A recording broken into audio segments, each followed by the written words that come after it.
Well, good morning. It's great to be here. Thank you. What an incredible introduction. I should take you everywhere I go with me. That was very nice. General President Schaetberger, thank you so much for that kind introduction.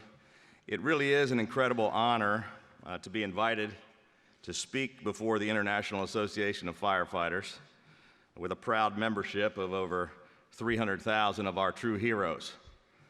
First of all, I want to give a special shout out to my guys, the professional firefighters of Maryland. I know we got some of them here in the room, led by Mike Runn, Jeff Buttle, Andy Pantelis, John Quirk, and your own Kevin O'Connor's a Maryland guy too.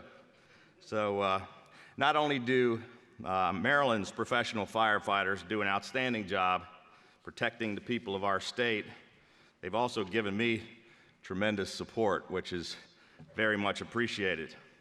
Just last week, I had the honor of visiting our professional fire and rescue team at the Baltimore-Washington International Airport, and I got to participate in a training exercise where I rode on their crash vehicle and operated the snozzle with a joystick and was able to shoot the foaming agent and put out 1,000 gallons of burning jet fuel. I got to tell you, it was one of the coolest things I've done since I've been governor. I'm thinking I want to be a firefighter when I grow up. It gave me just a small glimpse into the work that you all do each and every day. As governor, I can't tell you how many times I've been moved by the selflessness of our firefighters and first responders. You place yourselves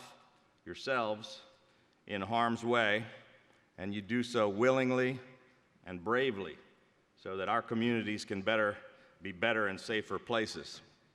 Last April, just 90 days after I was sworn in as governor, our largest city was in flames and facing some of its darkest days. 400 businesses were burned and destroyed, and 170 firefighters and police officers were injured in just the first few hours. At the height of the riots, the number of arsons reached 900% above the city's 5-year average. It was the worst violence that Baltimore had seen in 47 years, and we acted swiftly and decisively. I declared a state of emergency, and we moved all of our key operations to the city. And thanks in large part to the incredible efforts of our firefighters, police, first responders, and National Guard from all across our state and all across the region who answered the call, we immediately put the fires out. We restored the calm and restored law and order to the city. And our professional firefighters and paramedics rose to the occasion. They stood on the front lines and they worked tirelessly around the clock, leaving their families, sacrificing sleep and meals, all to serve the greater good. They practiced discipline and restraint, and they helped us keep the peace, and they did so superbly. I spent much of the week traveling across the city and walking the neighborhoods, and I thanked an awful lot of firefighters at firehouses all across the city.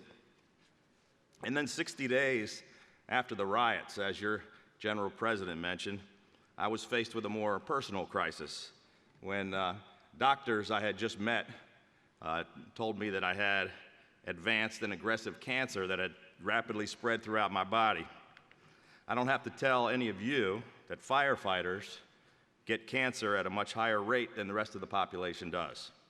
And there's no doubt that nearly every person in this room has somehow been touched by cancer through friends or family or loved ones. After 6 months of treatment, which included aggressive 24-hour-a-day chemotherapy, several surgeries, spinal taps, scans, immunotherapy, drug therapies, and countless other procedures, I'm pleased to report that I am now 100% cancer-free and in complete remission.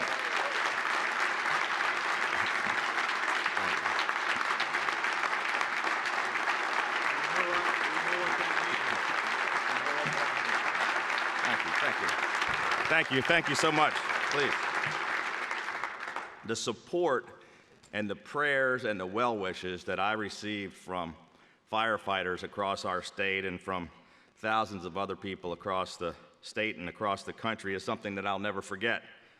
And over the course of my treatment, I met so many amazing fellow patients and their families who were fighting much tougher battles than my own. And it's because of them and because of people like you who are at higher risk that I will continue to stand with all of those who are fighting this terrible disease. Our professional firefighters truly are heroes walking among us, and you deserve our enduring thanks and support. As you probably know, you may know, just in the past 2 months, our state has been incredibly saddened to say goodbye to 3 members of our law enforcement family who were killed in the line of duty. One of those brave men was Harford County Sheriff's Deputy Pat Daly, who spent the greater part of his life serving his country, his state, and his community in the Marine Corps, in the Sheriff's Department, and as a lifetime member of the Joppa Magnolia Fire Company. Maybe some of you saw the powerful photos of Pat's sons, who are also firefighters, wearing their gear, their father's jacket hanging between them, his casket draped in an American flag on top of a Joppa Magnolia Company truck, taking one final ride with their dad on the way to his burial site. Pat Daly loved serving his community. He died doing what he loved to do, and his sacrifice will not be forgotten. Being a police officer, being a firefighter, it isn't just a job. For all of you, it's a way of life. And when many would run from danger and adversity, you are the brave few who run toward it, and you deserve and have earned our respect and our gratitude. And making sure that you get that respect isn't a Democratic issue or a Republican issue. It's just common sense. It's why our administration will continue to fight for tax relief for our hometown heroes, to provide much-needed relief on the pensions, as your president just talked about, of police officers and firefighters and first responders, and we're going to get it done. We're going to make that happen next month.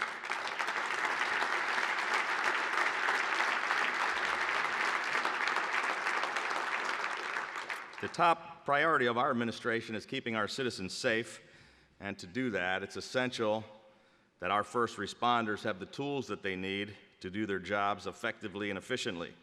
That's why for 2 years in a row, our state has provided for pay raises and increased funding for our professional firefighters.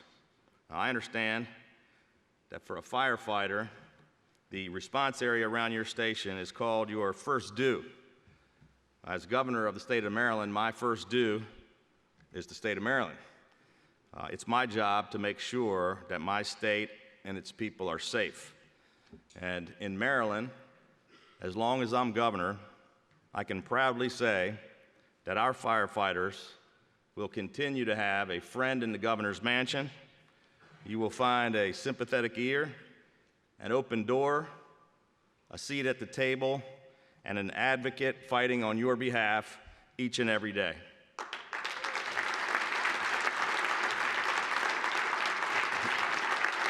Thank you so much. Thank you. Thank you. Well, thank you all again so much for inviting me to join you today. And in closing, I just want to sincerely thank each and every one of you for what you all do for all of us each and every day. Thank you so much.